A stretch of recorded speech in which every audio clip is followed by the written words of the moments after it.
जय माता की। आप सभी का हमारे YouTube चैनल जय माता की में बहुत बहुत स्वागत है। जैसा कि हम जानते हैं कि हम यहाँ पर श्री महाशिव पुराण की कथा को सुन रहे हैं। इसमें हम महाशिव पुराण के रुद्र संहिता पार्वती खंड का वर्णन कर रहे हैं।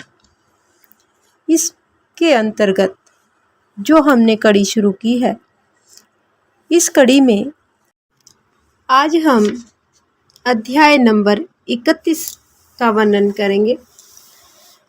इसमें देवताओं के अनुरोध से वैष्णव ब्राह्मण के रूप में भगवान भोलेनाथ जी हिमवान के घर पर गए और भगवान शिव की निंदा करके पार्वती को उनसे विवाह करने के लिए मना करना, इन सब का आज हम इस अध्याय में वर्णन करेंगे। उससे पहले यदि आप हमारे चैनल पर अभी नए आए हैं या आप मेरी आवाज़ को पहली बार सुन रहे हैं तो कृपा करके चैनल को सब्सक्राइब कर लीजिए और घंटी जैसे दिखने वाले बटन को भी दबा लीजिए ताकि आने वाली नई वीडियो की नोटिफिकेशन आपको सबसे पहले और आसानी से मिल सके। तो शुरू करते हैं आज का 31वां अध्याय। इसमें हमने पिछले अपने अध्याय में भगवान भोलेनाथ का नटवर के रूप में, यानी एक नट के रूप में जो उन्होंने लीला और चमत्कार किए थे, उन सब का वर्णन किया है। अब आज के अध्याय में ब्रह्मा जी आगे कहते हैं कि हे नारद, मैना और हिमवान की भगवान शिव के प्रति उच्च कोटि की अनन्य भक्ति देखकर इंद्र आदि सभी देवता परस्पर विचार करने लगे। तदंतर गुरु बृहस्पति जी और ब्रह्मा जी की सम्मति के अनुसार सभी मुख्य देवताओं ने भगवान शिव के पास जाकर उनको प्रणाम किया और वे सब हाथ जोड़कर उनकी स्तुति करने लगे। सभी देवता बोले कि हे देवादिदेव महादेव, हे करुणाकर, हे भोले शंकर, हम आपकी शरण में आए हैं, आप कृपा कीजिए, आपको नमस्कार है। आप भक्त वत्सल होने के कारण सदा भक्तों के कार्य को सिद्ध करते रहते हैं, दीनों का उद्धार करने वाले और दया के सिंधु हैं तथा भक्तों को विपत्तियों से छुड़ाने वाले भी आप ही हैं। इस प्रकार महेश्वर की स्तुति करके इंद्र सहित संपूर्ण देवताओं ने मैना और हिमवान की अनन्य शिव भक्ति के विषय में सारी बातें आदरपूर्वक उनको बताई। देवताओं की वह सब बातें सुनकर भगवान भोलेनाथ महेश्वर ने उनकी प्रार्थना को स्वीकार कर लिया और हंसते हुए उन्हें आश्वासन देकर विदा किया। तब उन सभी देवताओं ने अपना कार्य सिद्ध हुआ मानकर भगवान सदाशिव की प्रशंसा करते हुए शीघ्र अपने घरों को लौटकर प्रसन्नता का अनुभव किया। तदंतर भक्त वत्सल महेश भगवान शंभु, जो माया के स्वामी हैं, निर्विकार चित्त से शैलराज के यहाँ गए, यानी हिमवान के यहाँ गए। उस समय गिरिराज हिमवान सभा भवन में बंधु वर्ग से घिरे हुए थे और पार्वती सहित प्रसन्नता पूर्वक बैठे हुए थे। इसी अवसर पर वहां भगवान सदाशिव ने पदार्पण किया।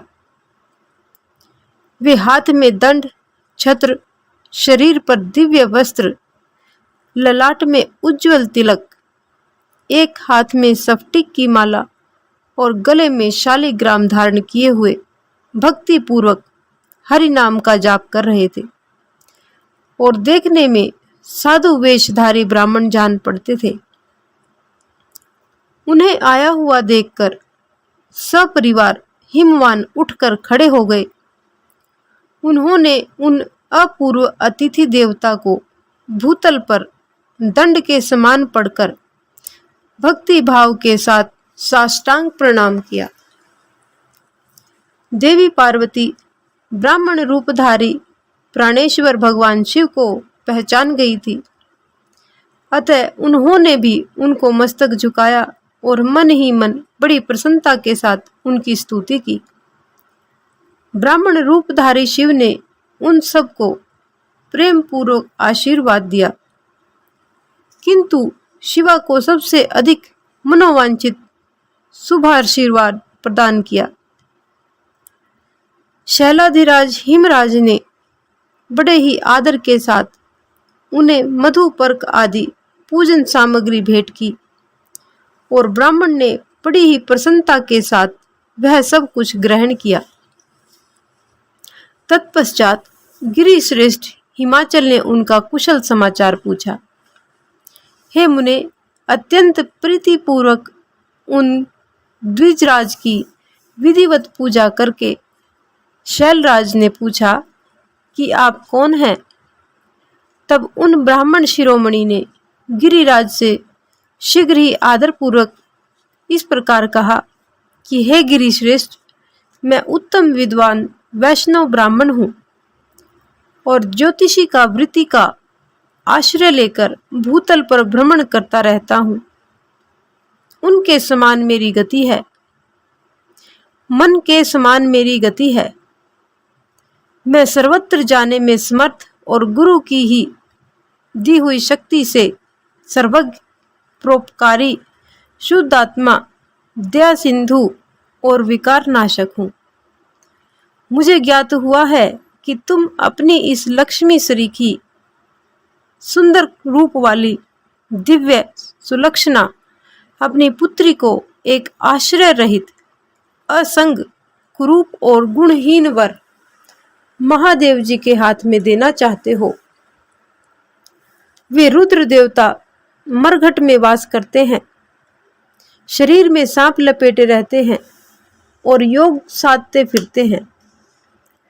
उनके पास पहनने के लिए एक वस्त्र भी नहीं है, वैसे ही नंग धड़ंग घूमते रहते हैं।